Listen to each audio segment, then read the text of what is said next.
to everyone who is here. During a meeting bringing together key stakeholders to deliberate on flood mitigation efforts, the government has announced that it has begun the exercise of aiding victims affected by the floods. There was a State Department for Health.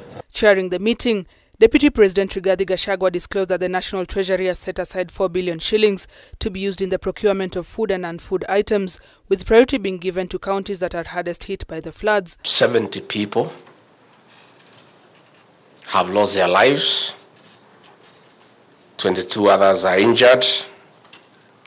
8 persons are missing. 24,000 households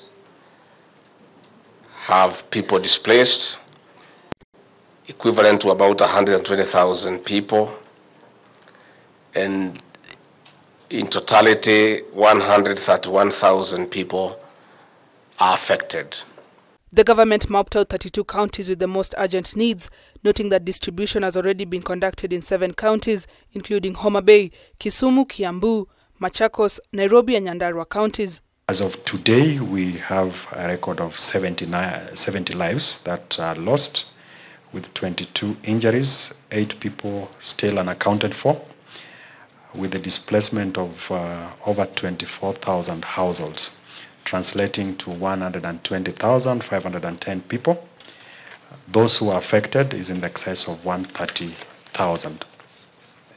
There is already an urgent need to support 32 counties with the distribution of food and non-food items. Further, the Deputy President has said that schools will be reopened as planned, while the schools that have been affected by floods will delay its opening. The people on the ground, the county governments, plus the national government administration and the directors of education in those respective counties make a recommendation to the PS, basic education. We can always extend for a few days as things settle down.